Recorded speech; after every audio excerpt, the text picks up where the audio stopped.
sida quruxda badan ee mar walba noola soo xiriirto ee noola socoto sidoo kale dhalinyaradan ka socota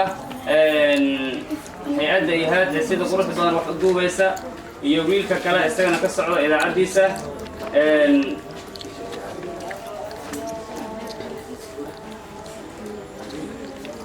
idaacadda guul FM ka socda burhaan isagana aad ayaan ugu mahadcelinaynaa si gaar ah si quruxda badan ayuu noola shaqeeyaa ihaadna waa u mahadcelinaynaa iyadana si gaar iyo si guud waayahay maadada carabiga ayaan gelaynaa waxaana su-aasha ugu horeysa weydiin doonaa anagoo waqtigiina haya awgiisa gruubka Israel istiyaari